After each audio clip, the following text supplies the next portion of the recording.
बच्चा एक छोटा सा एक्सरसाइज 5.5 मात्र 3 क्वेश्चन है, लेकिन उसमें से तीनों क्वेश्चन जबरदस्त इंपॉर्टेंट है स्कूल एग्जाम के हिसाब से। तो देखो मात्र 5 मिनट में बता दूंगा सारी चीजें, बस आपको एक थ्योरम पता होना चाहिए।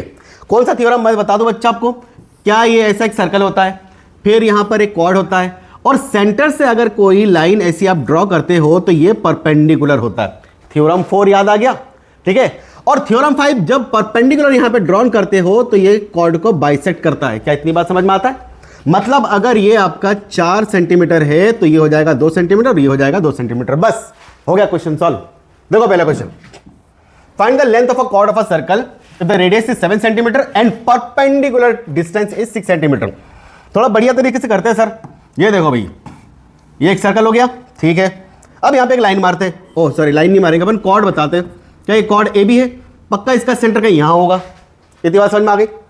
यहां पर अगर मैं एक परपेंडिकुलर ड्रॉ करता हूं मतलब बिल्कुल 90 डिग्री, और ये डिस्टेंस कितना है आपका 6 सेंटीमीटर, ठीक है क्या। और रेडियस कितना देकर रखा है, ये 7 सेंटीमीटर। तो क्या बोलना चाह रहा है मालूम है, find the length of a chord, ठीक। Find the length of a chord. Solution बड़ा ही इजी सर। सबसे पहले गिवन क्या है भैया, गिवन रेडियस बराबर 7 सेंटीमीटर एंड इसको नाम दे तो ओ और इसको नाम दे तो एम, एंड परपेंडिकुलर डिस्टेंस जो है मेरा O M is equal to 6 centimetre. Centimetre देख रखा है, वेरी गुड, सेंटीमीटर। अब आपको मालूम है ये जो ट्राइंगल है, क्या ये राइट एंगल ट्राइंगल है? तो आपको बोलना है in triangle A M O by Pythagoras theorem. Pythagoras theorem क्या कहता है बाबू? एच स्क्वायर बराबर पी स्क्वायर प्लस का बी स्क्वायर। एकदम यही होता है क्या? ठीक है।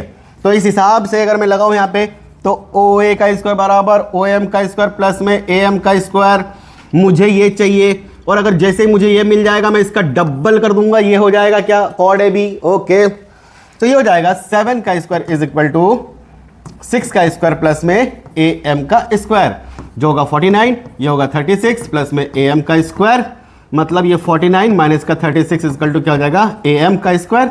भैया कितना आएगा, 9 में से 6 गया 3 और ये 1 बराबर ए एम का स्क्वायर। तो अगर ए एम देखूं तो √13 आ जाएगा क्या? कितनी बात समझ में आ रहा है? √30 सेंटीमीटर ही लिखो आप। अब सवाल ये है कि भाई कॉर्ड जो है ना मेरे पास, कॉर्ड ए बी जो है, क्या एम मिड पॉइंट है क्या? जब एम मिड पॉइंट है तो क्या हो जाएगा, ए एम प्लस में एम बी। बट आपको मालूम है कि A M is equal to M B because M is mid point. अगर इतना बवासीर ना लिखो तो लिख देना भैया थ्योरम मेरा 5 है। बात समझ में आ रहा है क्या?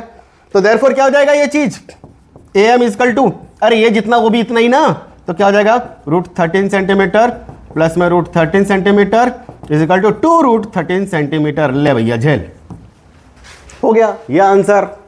हलवा था ये तो। चलो अगला वाला खा लेते अपन। अब explain why the following statement true, मतलब ये जो स्टेटमेंट है ये ट्रू है कि नहीं बता रहा है। If the perpendicular distance of a cord from the centre is D, है ना, अभी समझा तो, एंड रेडियस आर, तो कॉर्ड इतना होना चाहिए क्या? सीधी बात, 2√r² माइनस का d² होना चाहिए क्या? तुम प्रूफ कर दो तो समझ जाएंगे कि है, और नहीं आया तो नहीं है। अरे तो नहीं है तो नहीं है तो क्या हुआ, कर लेंगे अपन। ये क्या है, सर्कल। ये क्या है हमारा कॉर्ड, मैंने कॉर्ड ले लिया ए बी। ये क्या भैया, सेंटर। क्या यहां से यहां तक का डिस्टेंस इन्होंने क्या बोला, डी है, इसको ओ बोल दो। और यहां से यहां तक क्या है भैया, आर है।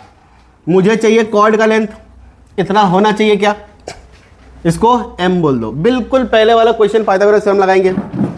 बोले भाई यहां पे गिवन क्या है, रेडियस आर है एंड परपेंडिकुलर डिस्टेंस क्या बच्चा, पूरा लिख रहा है ना, ये डी है। तो आपको बोलना है in triangle A M O by कौन सा, पाइथागोरस थ्योरम। पाइथागोरस थ्योरम क्या कहता है बच्चा, एच स्क्वायर बराबर पी स्क्वायर प्लस का बी स्क्वायर। अरे हो गया क्या, बरोबर। तो इस हिसाब से क्या हो जाएगा, आर का स्क्वायर प्लस डी का स्क्वायर प्लस में बेस का स्क्वायर। बेस का स्क्वायर मतलब यहां पे क्या हो जाएगा हमारे पास, ये ए एम का स्क्वायर, ए एम का स्क्वायर, ठीक है। अच्छा, कॉर्ड के बारे में लिख सकते हो, जो मेरा पास यहां पे कॉर्ड है ना, कॉर्ड ए बी जो होगा ये हो जाएगा ए एम प्लस में एम बी, और A M is equal to M B होगा भैया, या फिर इसको लिख लो ए बी बाई 2। क्यों? क्योंकि m मिड पॉइंट है और ये परपेंडिकुलर भी है, ये सारी चीजें। तो ये आर स्क्वायर माइनस में D square equal to A M का स्क्वायर, या फिर ए एम अगर मैं देखूं तो अंडर रूट मिलेगा मुझे आर स्क्वायर माइनस का डी स्क्वायर। इतनी बात हो गई। नाउ जो कॉड हो है हमारे पास, कॉड A B is equal to क्या भैया? ए एम बराबर ऐसा मत लिखो, A M plus M B, but आपको मालूम है एम इज मिड पॉइंट, ठीक है, या a perpendicular drawn from the centre of a circle bisect the chord, bisect है ना भैया, ये दोनों बराबर होगा, therefore A B is equal to 2 A M लिख लो, मतलब आ जाएगा 2 और ए एम बराबर कितना आया? R square minus D square. तो बस हो गया भाई, ये कॉर्ड हो गया।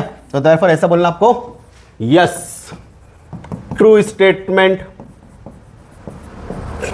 समझ में आ गया क्या? अरे राइटिंग में क्या रखा है समझा दिया ना मैंने आपको। चलो भाई क्वेश्चन नंबर 3, अच्छा क्वेश्चन है ये, बहुत अच्छा क्वेश्चन है, लेकिन फालतू बात करनी पड़ेगी आप लोगों को। मैं पहला देखो, in a circle, how circle the distance of a chord A B, how A B, ठीक है, from the centre is twice the distance of another chord. ओ भाई अच्छा, 2 कॉर्ड है इसमें from the centre, then we can conclude that ये बराबर ये होगा क्या? क्वेश्चन मार्क है बाबू, गिव रीजन वाई। सबसे पहले मेरी बात सुनो आप ध्यान से, हमने एक बना लिया सर्कल, सर्कल बना लिया, यहां पर एक कॉर्ड है ए बी, यहां पर कहीं सेंटर होगा, बराबर, बिल्कुल ये बाइसेक्ट होगा, ये भी बराबर। बोले अगर ये डिस्टेंस डी है, अगर ये डिस्टेंस डी है तो एक और कॉर्ड है कहीं यहां पर सी डी, ठीक है, और सी डी का ऐसा मानना है कि यहां से जो तुम खींच रहे हो परपेंडिकुलर, ये है आपका 2D, और रेडियस भाई साहब मैंने इसका मान लिया r, और इसका भी रेडियस क्या मान लिया मैंने r। देखो ये तो पक्का कभी नहीं होगा। इस स्टेटमेंट का मतलब देखना, C D is equal to 2AB, मतलब ए बी जो है वो सी डी का आधा है, ए बी जो है वो सी डी का मतलब A B is equal to C D by 2। इसका मतलब समझाओ, इसका मतलब समझाओ, उल्टी डायग्राम। खैर इसका आंसर नो है, जो भी है इन्होंने जो बोला ना। अब मैं इसका डायरेक्ट आंसर बताता हूं मैं कि कैसे करना है सॉल्यूशन। देखो ये एक ट्रायंगल बन रहा है मेरे पास, इसको नाम दे दो M और इसको नाम दे दो N, और एक ये ट्रायंगल बन रहा है मेरे पास, दोनों ट्रायंगल दिख रहा है, दोनों ट्रायंगल में पाइथागोरस थ्योरम लगाओ तो, और ये निकालो कॉर्ड। मेरी बात सुनो, दोनों से ना आप ये निकालो और ये निकालो, और इसमें ना सेटिस्फाई कर दो दोनों कॉर्ड को। अगर ये LHS बराबर RHS आएगा तो भैया आंसर होगा, नहीं तो नहीं होगा। तो मैंने बोला इन ट्राइंगल, इसको नहीं लिखा मैंने, in triangle AMO bye Pythagoras theorem, ज़्यादा नहीं लिखूंगा बच्चा, ठीक है। तो इसमें क्या हो जाएगा, R square equal to D square plus में AM का स्क्वायर, तो ये आर स्क्वायर माइनस में D square equal to AM का स्क्वायर, मतलब AM इज इक्वल टू क्या जाएगा, under root R square minus D square. इतनी बात हो गई। अब यहाँ पे जो कॉर्ड होगा मेरा, chord A B equal to क्या डबल हो जाएगा क्या भाई, मिड पॉइंट है ना, ये आधा आधा होता है ना, तो 2 under root R square minus D square. इतनी बात हो गई। सिमिलरली इन ट्राइंगल CNO, ये वाला ट्राइंगल, ठीक है, CNO में क्या हो जाएगा, आर स्क्वायर, ये क्या हो गया, ओ मच्छर हट जा भाई, एक सेकेंड यार बच्चा, CNO में ले ले, यहां पर क्या हो जाएगा, आर स्क्वायर बराबर 2D का स्क्वायर प्लस में CN का स्क्वायर, तो ये आर स्क्वायर इक्वल टू क्या, ये 4D स्क्वायर प्लस में CN स्क्वायर हो जाएगा, मतलब आर स्क्वायर माइनस में 4D स्क्वायर बराबर CN का स्क्वायर। तो यहां से अगर मैं CN निकालूं, अगर मैं CN निकालूं तो मुझे मिलेगा under root R square minus में 4D का स्क्वायर। देन सो जो मेरा कॉर्ड होगा CD equal to 2 under root R square minus में 4D का स्क्वायर। क्या इतनी बात हो गई, क्या इतनी बात हो गई। एक कॉर्ड कहां गया, एक कॉर्ड AB हो गया और एक कॉर्ड CD हो गया। जब इतनी बात हो गई ना, तो अब देखो नाउ मुझे क्या करना है, CD is equal to 2 AB। अगर LHL बराबर RHL आता है, मतलब LHS बराबर RHS आता है तो ये वेरीफाई है, अदरवाइज ये नहीं है। चलो अब हम दोनों वैल्यू को रख के देखते हैं। बोले कैसे? क्या मेरा ए बी जो है वो वैल्यू देखा ना आपने, छोड़ो, पहले सी डी लिख लो। सी डी बराबर क्या है? 2 under root R square minus में 4d स्क्वायर बराबर, ये आ गया 2 अंडर रूट, कहाँ भैया, आर स्क्वायर माइनस का डी स्क्वायर। इतनी बात हो गई। ये 2 निपट लेंगे, दोनों 2 निपट जाएंगे, ठीक है। यहां पे क्या बचा? आर स्क्वायर माइनस में 4d स्क्वायर बराबर आर स्क्वायर माइनस में डी स्क्वायर। क्या निकालोगे आप यहां से? नहीं, बस ये कोई सॉल्व ही नहीं हो रहा यार, कहीं मतलब ही नहीं है यहां पर। तो ये कट जाएगा, ये क्या हो रहा है, कुछ भी नहीं। मतलब कुल मिला के आप बोलना here LHS does not equal to RHS, therefore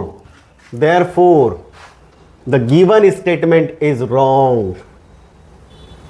बोले क्या? therefore the given statement is wrong। नहीं, प्रूफ नहीं होगा ये चीज, ठीक है बच्चा। अच्छा, अब आगे नेक्स्ट एक्सरसाइज। अभी तक अगर वीडियो अच्छी लगी बच्चा तो प्लीज लाइक सब्सक्राइब एक कर दो यार, कुछ भी कमेंट लिख दो यार, जो भी समझ में आ रहा है।